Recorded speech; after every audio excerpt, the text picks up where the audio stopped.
जय नेपाल। शान्ति सुरक्षा प्रतिबद्धता। आदरणीय दर्शकवृन्द, सशस्त्र प्रहरी बल नेपालको पाक्षिक श्रव्य दृश्य प्रस्तुति कार्यक्रम समर्पण राष्ट्रका लागिको 508औं संस्करणमा यहाँहरूलाई स्वागत छ। कार्यक्रम सुरु गरौँ। सशस्त्र प्रहरी बल नेपालका पाक्षिक गतिविधिहरूको सार संक्षेपबाट। सशस्त्र प्रहरी बल नेपाल नम्बर 2 छिन्नामस्ता बाहिनी मुख्यालय महोत्तरीले आफ्नो स्थापनाको 22औं वार्षिक उत्सव विविध कार्यक्रमहरूको आयोजना गरी भव्यताका साथ मनाएको छ। कार्यक्रममा प्रमुख अतिथिका रूपमा मध्य प्रदेशका मुख्यमन्त्री माननीय सरोज कुमार यादव बाहिनी पुग्नुहुँदा उहाँलाई सशस्त्र प्रहरी बल नेपालको सम्मान गारदले सलामी अर्पण गरेको थियो। राष्ट्रिय धुनसँगै विधिवत सुरु भएको वार्षिक उत्सव विशेष कार्यक्रममा उपस्थित सम्पूर्ण महानुभावहरूले अमर सशस्त्र प्रहरीहरूप्रति भावपूर्ण श्रद्धाञ्जली अर्पण गर्दै मौन धारण समेत गर्नुभएको थियो।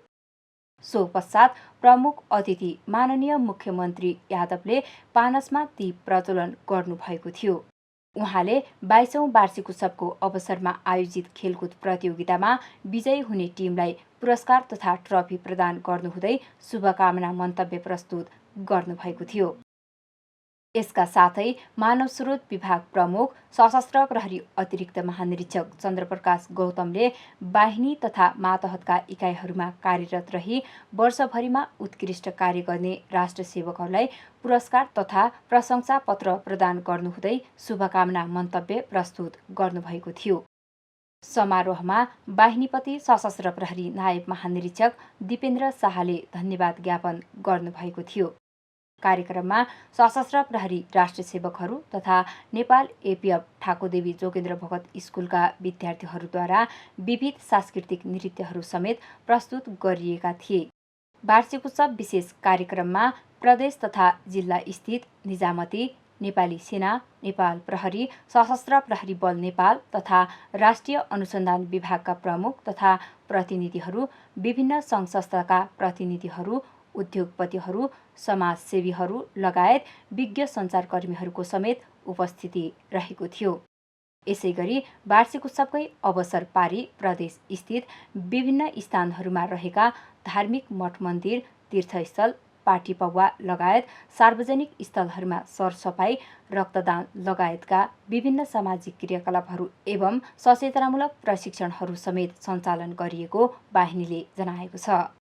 गण्डकी प्रदेश सरकार मुख्यमन्त्री तथा मन्त्री परिषदको कार्यालयको आर्थिक वर्ष 2080-81 को वार्षिक विकास कार्यक्रम अन्तर्गत community search and rescue training कार्यक्रम तथा विपद नमुना अभ्यास कार्यक्रम अनुरूप म्याग्दी जिल्ला बेनी नगरपालिका 7 स्थित म्याग्दी खोला र कालीगण्डकी नदीको दोभानमा गत फागुन 15 गतेदेखि 18 गतेसम्म आयोजना गरिएको बाढी तथा डुबानमा खोज एवं उद्धार सम्बन्धी विपद नमुना अभ्यास सशस्त्र प्रहरी बल नेपाल विपद व्यवस्थापन तालिम शिक्षालय कुरिन्टार, गण्डकी प्रदेश विपद व्यवस्थापन टिम र आश्रित कुल्म म्याग्दीबाट गरी गोताखोर सहित कुल 37 सशस्त्र प्रहरी राष्ट्र सेवकहरूले सहभागिता जनाएका छन्। गण्डकी प्रदेश सरकारका मुख्यमन्त्री माननीय सुरेन्द्रराज पाण्डेको प्रमुख आतिथ्यमा आयोजित उक्त अभ्यासको समापन कार्यक्रममा सशस्त्र प्रहरी बल नेपाल नम्बर 4 मुक्तिनाथ बाहिनीका बाहिनीपति सशस्त्र प्रहरी नायब महानिरीक्षक कालिदास धौबजीको समेत उपस्थिति रहेको बाहिनीले जनाएको छ। एपीएफ कमान्ड तथा स्टाफ कलेजले आफ्नो स्थापनाको 9औं वार्षिक उत्सव भव्यताका साथ मनाएको छ। सशस्त्र प्रहरी महानिरीक्षक राजु अर्यालको प्रमुख आतिथ्यमा गत फागुन 20 गते आयोजित वार्षिक उत्सव विशेष समारोहमा शुभकामना दिनुहुँदै महानिरीक्षक अर्यालले सशस्त्र प्रहरी अधिकृतहरूको शैक्षिक तथा पेशागत विकासमा महत्त्वपूर्ण योगदान पुर्याउँदै आएको चर्चा गर्नुहुँदै आगामी दिनहरूमा समेत अधिकृतहरूको बौद्धिक क्षमता अभिवृद्धिमा कलेज परिवार निरन्तर क्रियाशील रहने अपेक्षा रहेको बताउनुभयो। वार्षिक उत्सवको अवसरमा महानिरीक्षक अर्यालले उत्कृष्ट कार्य गर्ने बहालवाला तथा अवकाश प्राप्त राष्ट्र सेवकहरूलाई पुरस्कृत गर्नुका साथै वार्षिक उत्सवको अवसरमा आयोजित विभिन्न खेलकुद क्रियाकलापहरूमा विजयी खेलाडीहरूलाई समेत पुरस्कार प्रदान गर्नुभएको थियो। कार्यक्रममा त्रिभुवन विश्वविद्यालय मानविकी तथा सामाजिक शास्त्र संकायका डिन प्राध्यापक डाक्टर कुसुम साक्के, अवकाश प्राप्त सशस्त्र प्रहरी महानिरीक्षकहरू, बहालवाला तथा अवकाश प्राप्त सशस्त्र प्रहरी अतिरिक्त महानिरीक्षकहरू, कलेजका पूर्व शैक्षिक कार्यक्रम संयोजकहरू, विभिन्न विषयका विज्ञहरू, पूर्व समादेशकहरू, सशस्त्र प्रहरी नायब महानिरीक्षकहरू, वरिष्ठ उपरीक्षकहरू, गृह मन्त्रालयका प्रतिनिधिहरू लगायत अन्य राष्ट्र सेवकहरूको उपस्थिति रहेको थियो। सशस्त्र प्रहरी बल नेपाल प्रधान कार्यालयमा हालै सीमा सुरक्षा तथा सीमावर्ती राजस्व चुहावट नियन्त्रण सम्बन्धी अन्तर्क्रिया 2080 सशस्त्र प्रहरी महानिरीक्षक राजु अर्यालको प्रमुख आतिथ्यमा सम्पन्न भएको छ।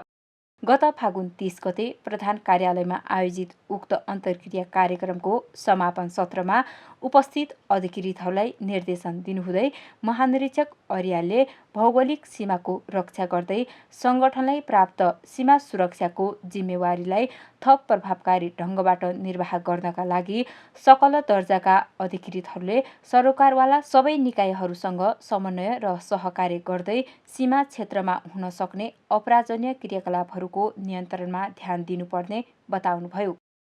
यसअघि सीमा सुरक्षा विभाग प्रमुख सशस्त्र प्रहरी अतिरिक्त महानिरीक्षक नारायणदत्त पौडेलले सोही दिन बिहान पानसमा दीप प्रज्वलन गरी उक्त अन्तर्क्रियाको उद्घाटन गर्नुभएको थियो।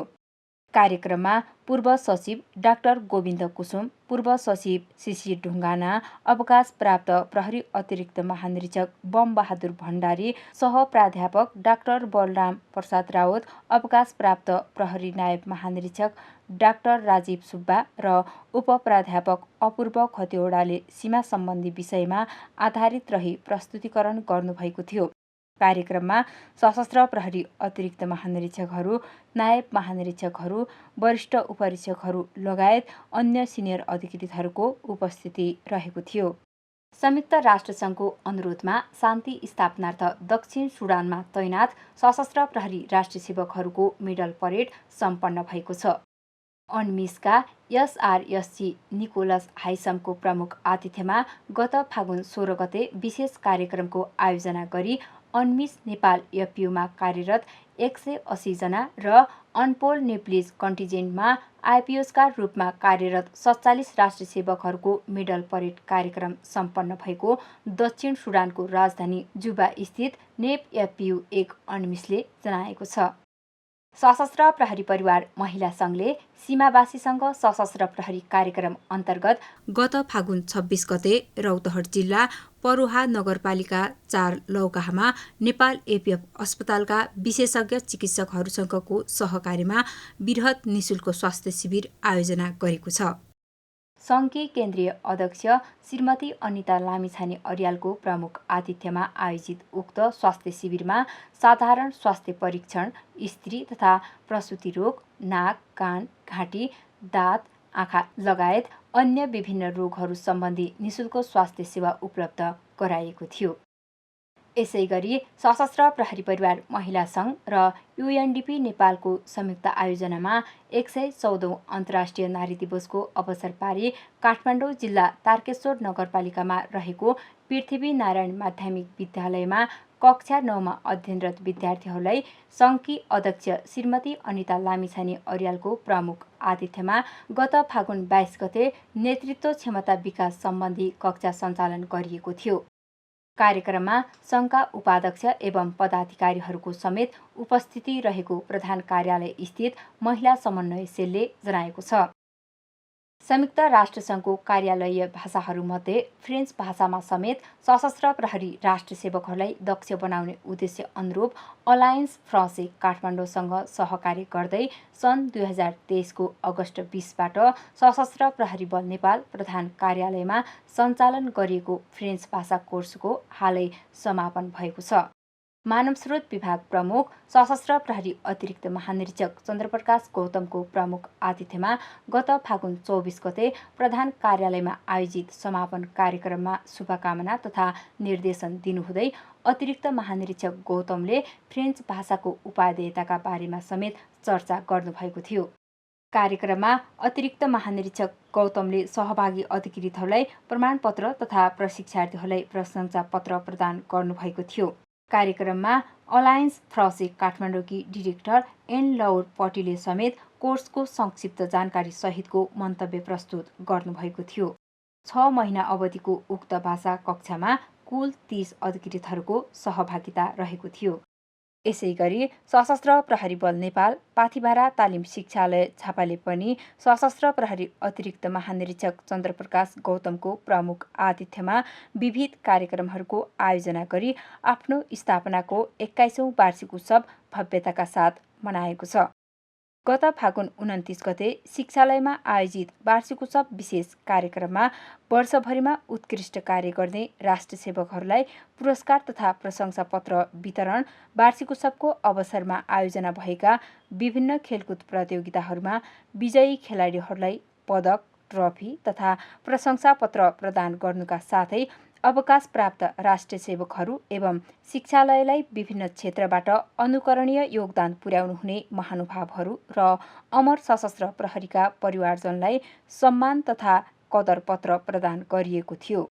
कार्यक्रममा राष्ट्रिय सशस्त्र प्रहरी बल प्रशिक्षण प्रतिष्ठानका कार्यकारी निर्देशक सशस्त्र प्रहरी नायब महानिरीक्षक कमल गिरीले समेत शुभकामना मन्तव्य व्यक्त गर्नुभएको थियो भने शिक्षालयका समादेशक सशस्त्र प्रहरी वरिष्ठ उपरीक्षक कमल प्रसाद तिउसिनाले धन्यवाद ज्ञापन गर्नुभएको शिक्षालयले जनाएको छ। सशस्त्र प्रहरी अधिकृतहरूका लागि हरेक महिना सञ्चालन गरिँदै आएको व्यावसायिक ज्ञान परीक्षण प्रतियोगिता अन्तर्गत फागुन महिनाको अन्त्यमा प्रधान कार्यालय लगायत विभिन्न बाहिनी मुख्यालयहरूमा उक्त प्रतियोगिताहरू आयोजना भएका छन्। यसै क्रममा प्रधान कार्यालयमा गत फागुन 29 गते आयोजित उक्त प्रतियोगिताको मानव स्रोत निर्देशनालय प्रमुख सशस्त्र प्रहरी नायब महानिरीक्षक किशोर प्रधानले विजयी टिमलाई पुरस्कार तथा प्रमाणपत्र प्रदान गर्नुहुँदै उपस्थित अधिकृतहरूलाई समसामयिक निर्देशन समेत दिनुभएको थियो। सुनसरी स्थित बर्जु गाउँपालिका 4 स्थित नेपाल भारत सीमावर्ती इलाकामा बोर्डर आउटपोस्ट स्थापना गरिएको छ। पकली स्थित सशस्त्र प्रहरी बल नेपाल नम्बर 1 बराहा बाहिनी मुख्यालय सुनसरीका बाहिनीपति सशस्त्र प्रहरी नायब महानिरीक्षक अञ्जनी कुमार पोखरेलको प्रमुख आतिथ्यमा गत फाल्गुन 23 गते सशस्त्र प्रहरी बल नेपाल बोर्डर आउटपोस्ट हर्बेनियाको उद्घाटन भएको बाहिनीले जनाएको छ। यसैगरी सशस्त्र प्रहरी बल नेपाल नम्बर 1 बराहा बाहिनी मुख्यालय सुनसरीद्वारा आयोजित बाहिनीपति कप 2080 को उपाधि सशस्त्र प्रहरी बल नेपाल नम्बर 4 गण सुनसरीले जितेको छ। प्रोफेसनल एक्टिभिटिज साइकल अन्तर्गत गत फाल्गुन 22 गतेदेखि 25 गतेसम्म आयोजना गरिएको उक्त प्रतियोगितामा फुटबल, भलिबल, एथलेटिक्स, ब्याडमिन्टन र टेबल टेनिसतर्फका विभिन्न विधाहरू समावेश गरिएका थिए। प्रतियोगिताको उद्घाटन तथा समापन कार्यक्रम बाहिनीपति सशस्त्र प्रहरी नायब महानिरीक्षक अञ्जनी कुमार पोखरेलको प्रमुख आतिथ्यमा सम्पन्न भएको बाहिनीले जनाएको छ। उत्कृष्ट क्षमता भएका खेलाडीहरूको प्रतिभा पहिचान गर्दै खेलाडी तथा खेल क्षेत्रको विकास गर्ने उद्देश्यले गत फागुन 14 गतेदेखि सशस्त्र प्रहरी बल नेपाल नम्बर 2 छिन्नमस्ता बाहिनी मुख्यालय महोत्तरीमा सञ्चालन गरिएको बाहिनी स्तरीय खेलकुद प्रतियोगिता 2080 को सोही बाहिनीका बाहिनीपति सशस्त्र प्रहरी नायब महानिरीक्षक दिपेन्द्र शाहको प्रमुख आतिथ्यमा गत फाल्गुन 20 गते समापन भएको छ। समापन कार्यक्रममा बाहिनीपति शाहले प्रतियोगितामा विभिन्न विधाहरूमा उत्कृष्ट खेलाडीहरूलाई मेडल तथा प्रमाणपत्र प्रदान गर्नुभएको बाहिनीले जनाएको छ। यसैगरी सशस्त्र प्रहरी बल नेपाल नम्बर 2 छिन्नमस्ता बाहिनी मुख्यालय महोत्तरीमा सञ्चालित विपद व्यवस्थापन अनुशिक्षण तालिमको सोही बाहिनीका बाहिनीपति सशस्त्र प्रहरी नायब महानिरीक्षक दिपेन्द्र शाहको प्रमुख आतिथ्यमा समापन भएको बाहिनीले जनाएको छ। सशस्त्र प्रहरी बल नेपाल नम्बर 23 गण मनोकामना भानुले आफ्नो स्थापनाको 22औं वार्षिक उत्सव भव्यताका साथ मनाएको छ। सशस्त्र प्रहरी बल नेपाल नम्बर 4 मुक्तिनाथ बाहिनी मुख्यालय कास्कीका सहायक बाहिनीपति सशस्त्र प्रहरी वरिष्ठ उपरीक्षक कृष्णराज पाठकको प्रमुख आतिथ्यमा गत फागुन 29 गते विविध कार्यक्रमहरूको आयोजना गरी वार्षिक उत्सव कार्यक्रम सम्पन्न गरेको गणले जनाएको छ। सशस्त्र प्रहरी बल नेपाल, युएन शान्ति स्थापना तालिम शिक्षालय ककनी नुवाकोट, सीमा सुरक्षा तालिम शिक्षालय बर्दघाट नवलपरासी, दन्तकाली विशेष कार्य तालिम शिक्षालय सप्तरी र सशस्त्र प्रहरी जवान तालिम शिक्षालय नौबस्ता बाँकेमा सञ्चालित विभिन्न पेशागत तालिमहरूको प्रथम तथा अन्तिम प्रवचन कार्यक्रम सशस्त्र प्रहरी वरिष्ठ उपरीक्षकहरू कृष्ण ढकाल, प्रवीण कणेल, दिग्विजय सुवेदी र विश्वकुमार भट्टराईको प्रमुख आतिथ्यमा सम्पन्न भएको सम्बन्धित इकाइहरूले जनाएका छन्। दार्चुला स्थित सशस्त्र प्रहरी बल नेपाल बोर्डर आउटपोस्ट सुनसेराको भौतिक संरचनाहरू निर्माण कार्यको थालनी स्वरूप गत फागुन 17 गते सशस्त्र प्रहरी बल नेपाल नम्बर 7 बैद्यनाथ बाहिनी मुख्यालय कैलालीका सहायक बाहिनीपति सशस्त्र प्रहरी वरिष्ठ उपरीक्षक रमेश कुमार पाण्डेको प्रमुख आतिथ्यमा भवन शिलान्यास कार्यक्रम सम्पन्न भएको बाहिनीले जनाएको छ। महाशिवरात्रिको अवसरमा पशुपतिनाथ दर्शन गर्न आउने दर्शनार्थीहरूको सुरक्षा व्यवस्थालाई ध्यानमा राखी सशस्त्र प्रहरी बल नेपालले पवित्र पाशुपत क्षेत्रमा कमान्ड पोस्ट स्थापना गरी प्रभावकारी सुरक्षा व्यवस्था मिलाएको छ। पशुपति क्षेत्र विकास कोष तथा अन्य सुरक्षा निकायहरूसँग समन्वय एवं सहकार्य गर्दै उपत्यका स्थित सशस्त्र प्रहरी बल नेपाल नम्बर 9 पशुपतिनाथ बाहिनी मुख्यालय तथा मातहतका विभिन्न इकाइहरूबाट महाशिवरात्रि अवधिभर अधिक जनशक्ति परिचालन गराई भरपर्दो सुरक्षा व्यवस्था मिलाएको उक्त बाहिनीले जनाएको छ। सशस्त्र प्रहरी बल नेपाल नम्बर 14 गण मकवानपुरले गत फागुन 28 गते स्थानीय प्रहरी तथा सरुकरवाला अन्य निकायसँगको सहकार्यमा मकवानपुर जिल्ला राक्सिराङ गाउँपालिका 9 स्थित कान्द्राङमा अन्दाजी 5 बिघा क्षेत्रफलमा लगाएको अफिम खेती फडानी गरेको गणले जनाएको छ। भर्ना खुल्यो। सशस्त्र प्रहरी बल नेपालमा रिक्त रहेको प्राविधिक समूह अन्तर्गत स्वास्थ्यतर्फका देहायका पदहरूमा नयाँ भर्ना खुल्यो।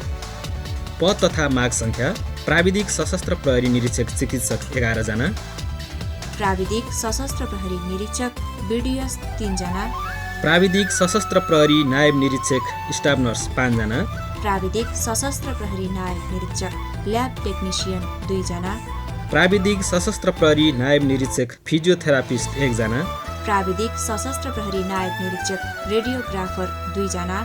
उमेर हद: प्राविधिक सशस्त्र प्रहरी निरीक्षक पदका लागि विज्ञापन प्रकाशित भएको दिन 21 वर्ष पुरा भई 30 वर्ष ननागेको हुनुपर्नेछ। प्राविधिक सशस्त्र प्रहरी नायब निरीक्षक पदका लागि विज्ञापन प्रकाशित भएको दिन 18 वर्ष पुरा भई 27 वर्ष ननागेको हुनुपर्नेछ। दरखास्त फारम बुझाउने मिति 2080 साल फागुन 18 गतेदेखि 2080 साल चैत्र 18 गतेसम्म। अनलाइन मार्फत दरखास्त फारम भरेका उम्मेदवारहरूले चैत्र 2 गतेभित्र स्वयं उपस्थित भई सक्कलै दरखास्त फारम बुझाउनु पर्नेछ। सम्पर्क मिति 2080 साल चैत्र 22 गते। दरखास्त फारम सशस्त्र प्रहरी बल नेपालको अफिसियल वेबसाइट www.apf.gov.np मा राखिएको छ। दरखास्त फारम बुझाउने स्थान सशस्त्र प्रहरी बल नेपाल प्रधान कार्यालय भर्ना तथा छनौट शाखा हलचोक काठमाडौँ। अनलाइन आवेदन, दरखास्त फारम, सम्बन्धित पदहरूको पाठ्यक्रम, परीक्षा सञ्चालन हुने मिति, समय, नतिजा लगायत भर्ना सम्बन्धी विस्तृत जानकारी सशस्त्र प्रहरी बल नेपालको अफिसियल वेबसाइट www.apf.gov.np, टोल फ्री नम्बर 1114 र अफिसियल फेसबुक पेज आम पुलिस फोर्स नेपालबाट लिन सक्नुहुनेछ। सशस्त्र प्रहरी बल नेपाल प्रधान कार्यालय मानव स्रोत विभाग, मानव स्रोत निर्देशनालय भर्ना तथा छनौट शाखा हलचोक काठमाडौँ। दर्शकवृन्द, अब विपद व्यवस्थापन सम्बन्धी गतिविधिहरू। धादिङ जिल्ला गजुरी गाउँपालिका 5 घाटपेच स्थित पृथ्वी राजमार्गमा गत फाल्गुन 23 गते लुम्बिनीबाट काठमाडौँतर्फ आउँदै गरेको यात्रुवाहक बस गति अनियन्त्रित भई सडकबाट अन्दाजी 100 मिटर तल त्रिशुली नदीमा खसी भएको दुर्घटनामा सशस्त्र प्रहरी बल नेपाल विपद व्यवस्थापन तालिम शिक्षालय कुरिन्टार, आश्रित गुल्म धादिङ, विपद व्यवस्थापन बेस आदमघाटबाट गोताखोर सहितको विपद उद्धारकहरू परिचालित भई अन्य सुरक्षा निकायहरूसँग समन्वय र सहकार्य गर्दै घाइतेहरूको उद्धार गरी उपचारका लागि अस्पतालतर्फ पठाउनुका साथै मृतक 7 जनाको शव रिकभर गरेको शिक्षालयले जनाएको छ। यसै गरी नदीमा बेपत्ता भइरहेकाहरूको खोजी गर्ने क्रममा गोताखोर टोलीले गत फाल्गुन 24 गते 3 जनाको शव समेत रिकभर गरेको शिक्षालयले जनाएको छ। सशस्त्र प्रहरी बल नेपाल नम्बर 24 गण कालिका कास्कीबाट परिचालित राष्ट्र सेवकहरूले पोखरा महानगरपालिका 28 कालिका स्थान स्थित श्री जनज्योति माध्यमिक विद्यालयमा कक्षा 8मा अध्ययनरत 45 विद्यार्थीहरूलाई आगलागी तथा ग्यास सिलिन्डर विस्फोटन सम्बन्धी जनचेतनामूलक कक्षा सञ्चालन गरेको छ। यसै गरी सशस्त्र प्रहरी बल नेपाल नम्बर 29 गुल्म गोर्खाबाट परिचालित राष्ट्र सेवकहरूले जिल्लाको शहीद लखन गाउँपालिका 5 3 माने स्थित श्री जलदेवी माध्यमिक विद्यालयका शिक्षक विद्यार्थी तथा स्थानीय समेत गरी करिब 75 जनालाई आगलागी तथा ग्यास सिलिन्डर विस्फोटन सम्बन्धी विपदजन्य प्रशिक्षण दिलाएको कास्की स्थित सशस्त्र प्रहरी बल नेपाल नम्बर 4 मुक्तिनाथ बाहिनी मुख्यालयले जनाएको छ। बारा जिल्ला जितपुर सिमरा उपमहानगरपालिका 22 स्थित 3 नम्बर पुल नजिकै पूर्वपश्चिम सडक खण्डमा नारायणघाटबाट जनकपुरतर्फ जाँदै गरेको यात्रुवाहक बस गति अनियन्त्रित भई सडकबाट अन्दाजी 50 मिटर तल खसी भएको दुर्घटनामा परि घाइते भएका 26 जनालाई सशस्त्र प्रहरी बल नेपाल नम्बर 14 गण मकवानपुरबाट खटिएको टोलीले अन्य सुरक्षा निकायहरू तथा स्थानीयको सहयोगमा उद्धार गरी उपचारका लागि अस्पतालतर्फ पठाएको गणले जनाएको छ। उदयपुर जिल्ला त्रियुगा नगरपालिका 11 स्थित रमिते डाँडाबाट प्याराग्लाइडिङ गर्ने क्रममा हावाको प्रभावले गति अनियन्त्रित भई सालको रूपमा अड्किएका 2 जना प्याराग्लाइडरलाई सशस्त्र प्रहरी बल नेपाल नम्बर 5 गण उदयपुरबाट खटिएका उद्धारकहरूले सकुशल उद्धार गरेको गणले जनाएको छ। दर्शकवृन्द, अब परामर्श सम्बन्धी गतिविधिहरू। बारा स्थित सशस्त्र प्रहरी बल नेपाल बोर्डर आउटपोस्ट कवैगोठबाट खटिएको टोलीले गत फाल्गुन 12 गते जिल्लाको सुवर्णपुर गाउँपालिका 3 पसगाछिया स्थित नेपाल भारत सीमावर्ती इलाकामा डाइजेपाम 1198 थान, नुफिन 1185 थान र फेनार्गन 1196 थान बरामद गरेको छ। यसै गरी सोही जिल्लाको बिश्रामपुर गाउँपालिका 1 बङ्गरी खोला सीमा इलाकामा बोर्डर आउटपोस्ट बरेनिया मातहत एफओबी छतवाबाट खटिएको टोलीले भारतबाट नेपालतर्फ ल्याउँदै गरेको अवस्थामा 232 बोतल प्रतिबन्धित ओनोरेक्स नामक लागु औषधसहित 1 जनालाई नियन्त्रणमा लिएको छ। पक्राउ परेका व्यक्ति तथा बरामद भएका लागु औषधलाई जिल्ला प्रहरी कार्यालय बारामा बुझाएको सशस्त्र प्रहरी बल नेपाल नम्बर 12 गणले जनाएको छ। यसै गरी जिल्ला स्थित सशस्त्र प्रहरी बल नेपाल विपद व्यवस्थापन बेस निजगढले स्थानीय प्रहरीसँगको समन्वयमा निजगढ नगरपालिका 8 स्थित पूर्व पश्चिम लोकमार्ग अन्तर्गत बकैया पुलमुनिबाट डाइजोपाम, फेनार्गन, नोफिन तथा प्रयोग भइसकेका सुईहरूसहित 1 जनालाई पक्राउ गरेको महोत्तरी स्थित सशस्त्र प्रहरी बल नेपाल नम्बर 2 छिन्नामस्ता बाहिनी मुख्यालयले जनाएको छ। दर्शकवृन्द, कार्यक्रममा अब खेलकुद सम्बन्धी गतिविधिहरू। प्रथम लुम्बिनी कप राष्ट्रिय महिला भलिबल प्रतियोगिताको उपाधि नेपाल एपिएफ क्लबको महिला भलिबल टिमले जितेको छ। प्रतियोगितामा 7 प्रदेश र एपिएफ क्लब गरी कुल 8 टिमले प्रतिस्पर्धा गरेका थिए। पाल्पाको रामपुरमा गत फागुन 24 गते सम्पन्न फाइनल खेलमा प्रतिद्वन्दी बागमती प्रदेशलाई 3-2 को सेटमा हराउँदै एपिएफले उपाधि जित्न सफल भएको हो। प्रतियोगितामा सरस्वती चौधरीले बेस्ट प्लेयर, निरुता ठगुन्नाले बेस्ट सर्भर र महेश चौधरीले बेस्ट कोचको पुरस्कार प्राप्त गरेका थिए। सशस्त्र प्रहरी बल नेपालको एपिएफ फुटबल क्लब 6औं झापा गोल्ड कप प्रतियोगितामा द्वितीय भएको छ। बिर्तामोडको डोमालाल रङ्गशालामा गत फागुन 28 गते आयोजित फाइनल खेलमा चर्च बोइजसँग 3-0 गोल अन्तरले एपिएफ फुटबल टिमले उपविजेतामा सीमित हुँदै 7 लाख रुपैयाँ पुरस्कार प्राप्त गरेको थियो। प्रतियोगितामा कुल 10 टिमले प्रतिस्पर्धा गरेका थिए। सीमावासीसँग सशस्त्र प्रहरी कार्यक्रम अन्तर्गत सुनसरी स्थित सशस्त्र प्रहरी बल नेपाल नम्बर 4 गण र मित्र राष्ट्र भारतको वीरपुर स्थित सशस्त्र सीमा बल एसएसबी 45 बटालियन बीच मैत्रीपूर्ण भलिबल खेल सञ्चालन भएको छ। गत फागुन 28 गते जिल्लाको कोशी गाउँपालिका स्थित नेपाल भारत सीमा इलाकाको सीमा स्तम्भ नम्बर 202/1 WP 81 नजिकै रहेको 10 गजामा उक्त मैत्रीपूर्ण खेल आयोजना गरिएको गणले जनाएको छ। हस्त दर्शकवृन्द, गतिविधिको क्रम आजलाई यति नै। आगामी संस्करणसम्मका लागि बिदा चाहन्छौँ। जय नेपाल। सशस्त्र प्रहरी हामी छाती भरि देश हाम्रो